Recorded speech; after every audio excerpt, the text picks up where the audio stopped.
Tyler here with GPKNIVES, and today we're going to be talking about locks. We talk a lot about knives, but we haven't really started to discuss how a knife functions. So the first thing we're going to talk about are knives that don't have locks. So this knife, which is the War Toad from Boker, has no lock. This is a friction folder, and the blade stays open based on the friction between the blade and the frame or liner of the knife. And this friction can be adjusted based on the tension in the pivot. So basically the sandwiching together of these two slabs are what holds this blade open. Now, it also has an additional locking when it's in your hand because the pressure from your thumb is placing pressure on the blade, which keeps the knife open as well. Now, obviously there is a downside to this in that what's holding the blade open is just the friction and the pressure on your thumb. So it is in some ways a little less safe than a locking knife. Now, many of you may be familiar with the Swiss Army knife, and this is also a non-locking knife, but it's slightly different than the friction folder in that it has a spring within the knife that applies pressure to the blade, keeping it in the closed position. This is also known as a slip joint knife, and that's because the joint between the knife and the spring slips when you put pressure on it, and that's what holds the blade open and closed. So those are two non-locking knives. This knife is the Native V lightweight from Spyderco. This is a lock back design. This is similar to a slip joint in that there is a spring in the back. As the blade opens, the spring drops into a notch on the blade. And you can see that here. You can see there is a notch cut out in the blade, and there is a matching tongue that falls into that groove there. So as it closes, locks in place. This is a very simple, very secure and solid design, and it's one of the most common types of locking mechanisms. Moving forward in the evolution of the locking knife, we have the liner lock.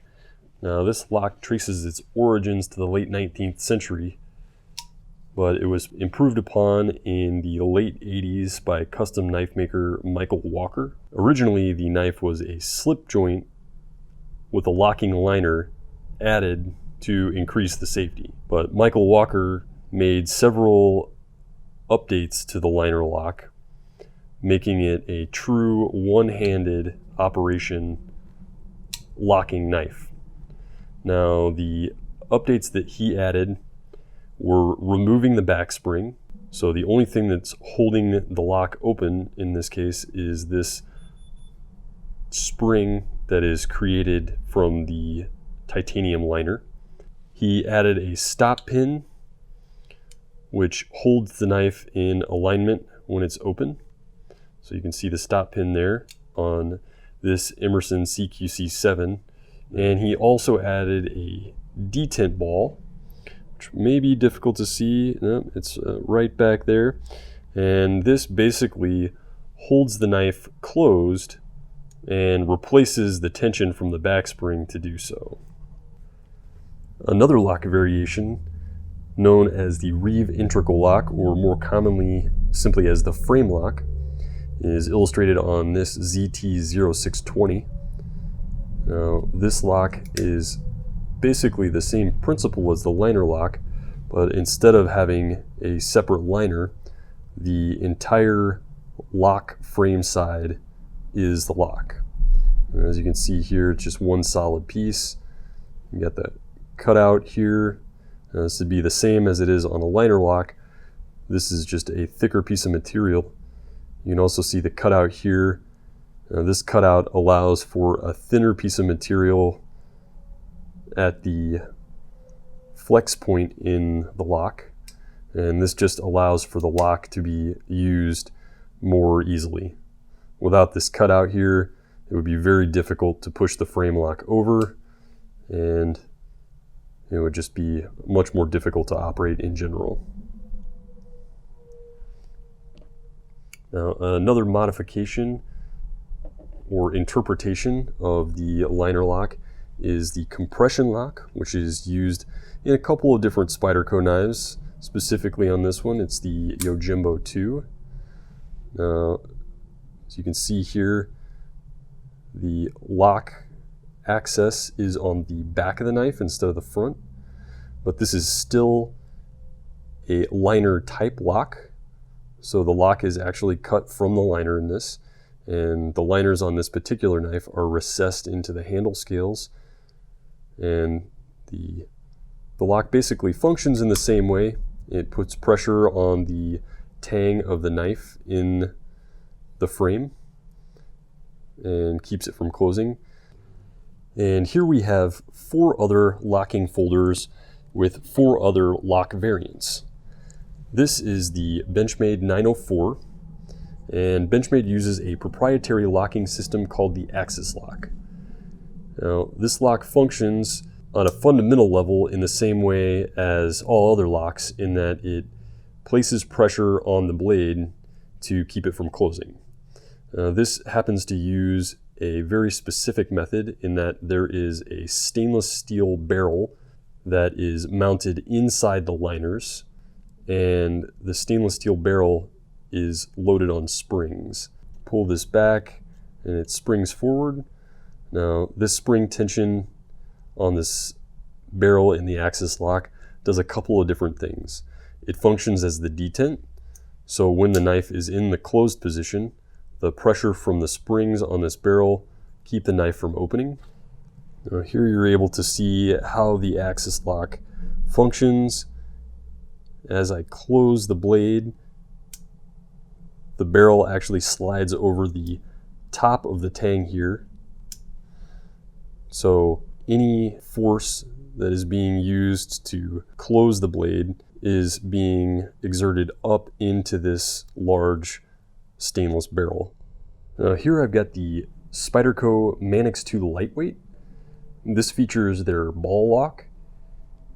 Behind these 2 plastic traction covers, there is a ball bearing, and the ball bearing, in a similar fashion as the Axis lock, slides over the tang of the knife or the back of the knife spine when the knife is in the open position.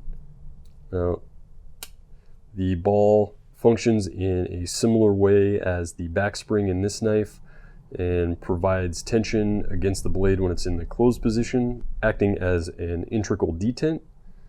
And this knife is also ambidextrous, so the lock is accessible from both sides of the knife. Here I have the Palace folder from Spartan Knives. This knife has what's called a button lock. These are often seen on automatic knives, but are just as functional on a manual folder such as this one.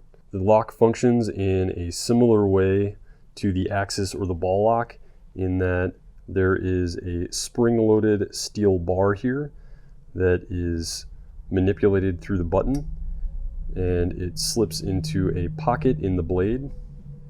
Here is a close-up view of the cup that is cut into the tang of the knife, and when the knife is in the lock position, the larger part of the steel rod slides into that cup and provides a really solid lockup. Alright, well, that has been an overview of some of the most commonly found locks in folding knives. They all serve the same purpose: to create a safe locking cutting tool. There are many other types of locks out there aside from these, and I'm going to leave you with this one. This is a unique design created by G&G Hawk, made by Boker.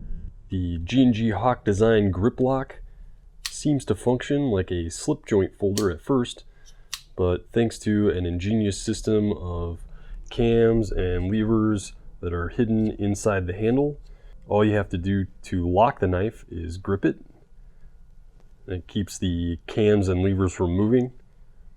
and provides for a secure lockup just by gripping the knife. Or there is an integrated stop for the cams and levers, which basically replace your grip on them and lock the knife in an open position. Again, that was our lock overview. Check out all these knives at gpknives.com. Thanks for watching, and stay sharp.